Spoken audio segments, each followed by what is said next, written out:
I'd been a grandfather for 32 years, but I'd never felt as old as I did that Christmas morning, standing in my own daughter's doorway with my overnight bag in hand, hearing those words echo through the festive chaos. Give my mill your seat or get out. Let me back up. My name is Frank Morrison, and at 78 years old, I thought I'd earned the right to expect a little basic respect from my family. Not special treatment, mind you, just the common courtesy one human being shows another. That Christmas, I learned I'd been wrong about a lot of things. I'd driven 3 hours through light snow to reach my daughter Patricia's house in the suburbs. My wife Helen passed away 4 years ago, and the holidays had been particularly hard since then.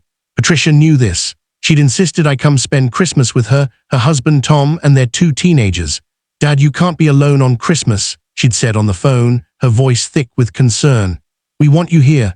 The kids would be devastated if Grandpa didn't come." So I came. I arrived around 10 in the morning, arms loaded with presents I'd spent weeks selecting. A new tablet for my grandson Jake, who was into digital art. A vintage record player for my granddaughter Emma, who developed a surprising love for vinyl. A cashmere scarf for Tom. And for Patricia, a locket containing a photo of her and Helen from when she was just 5 years old. I'd found it while cleaning out the attic. Patricia met me at the door with a hug that felt half-hearted, distracted. "Dad, you made it. Come in. We're just setting up for dinner." The house smelled like pine and cinnamon, exactly as Christmas should. A massive tree dominated the living room, buried under ornaments and lights, but something felt off. Patricia kept glancing toward the kitchen, wringing her hands. "Everything all right, sweetheart?" I asked. "Yes, fine, it's just Tom's mother is here. She surprised us yesterday. We weren't expecting her, but you know how she is." I'd met Diane, Tom's mother, exactly twice before. Once at Patricia and Tom's wedding 20 years ago, and once at Jake's christening. She lived in Florida and rarely visited.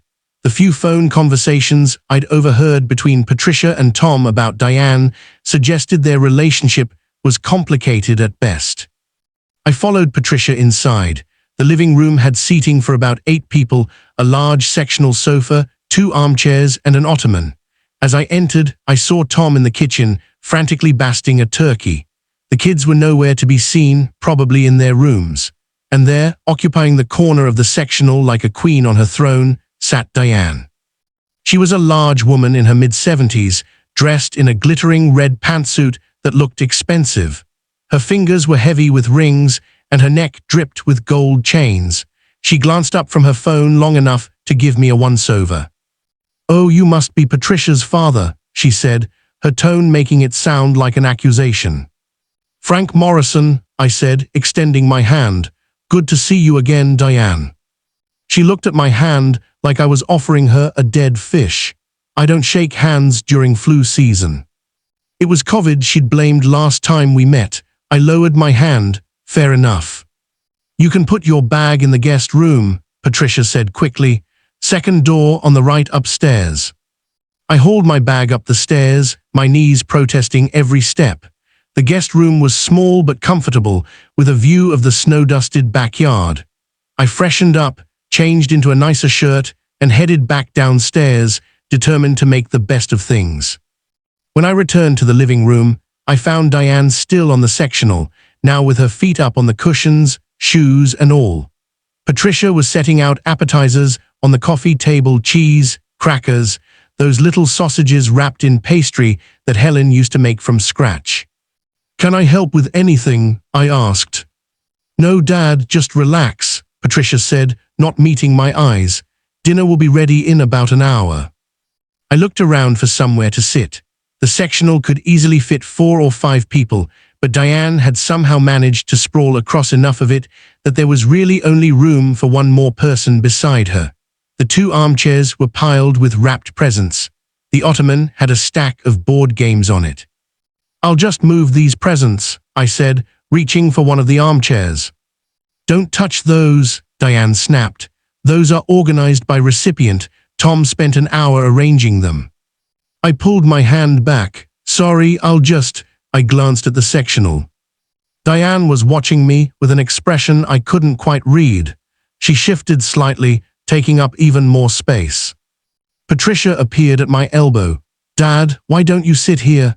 She gestured to the very edge of the sectional, a sliver of seat that would have me practically perched on the arm. "I'm not a proud man, but I'm also not a contortionist." "That's all right. I'll just grab a chair from the dining room." "The dining room chairs are all set for dinner," Patricia said, her voice taking on an edge.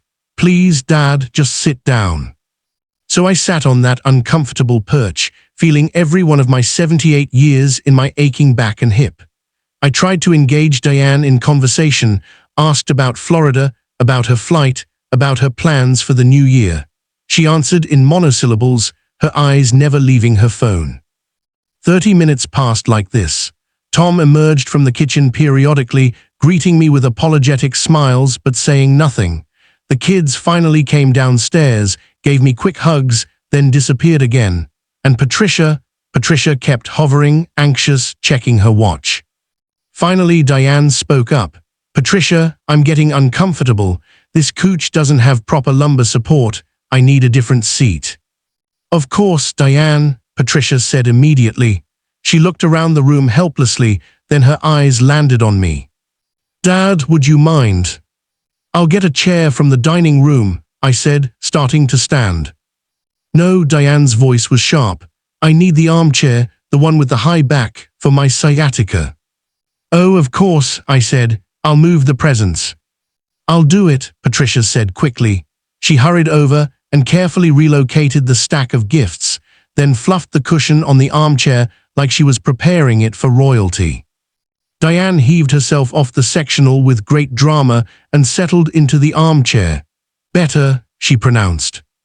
I moved to the spot on the sectional she'd vacated, finally able to sit properly. I was there for perhaps 90 seconds before Diane spoke again. "Actually, this chair is too firm. Patricia, I need more cushioning."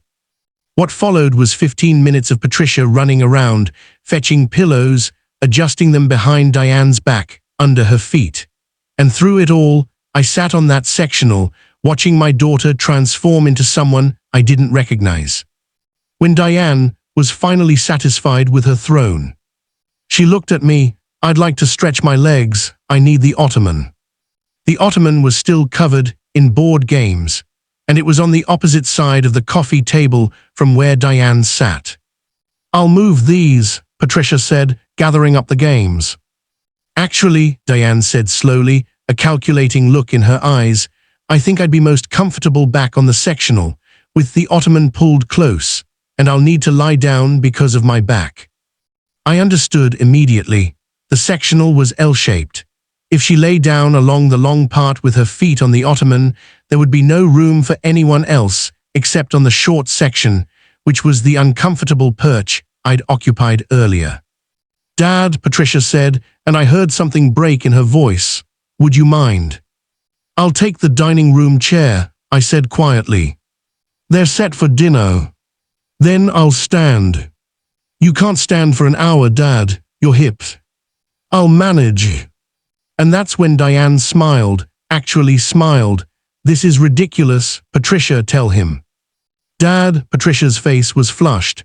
"Diane's had a long flight. She's our guest. She needs to be comfortable."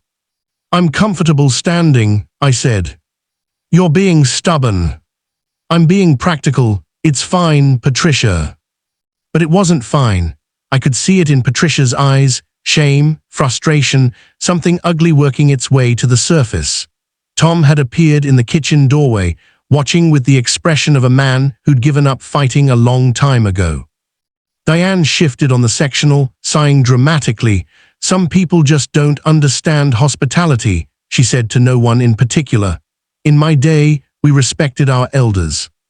The irony wasn't lost on me. Patricia's face went red. She turned to me, and I saw her mouth open, saw the words forming, saw 20 years of whatever dynamic she'd built with Tom and Diane come to a head. "Give my mill your seat, or get out." The words hung in the Christmas-scented air like icicles. Jake and Emma, drawn by the raised voice, appeared at the top of the stairs. Tom took a step forward, then stopped, and I looked at my daughter and saw a stranger. I stood slowly, my joints protesting. I walked to where I'd left my coat by the door. Patricia was frozen, her hand over her mouth, her eyes wide with shock at her own words, but she didn't take them back. "Dad, she started.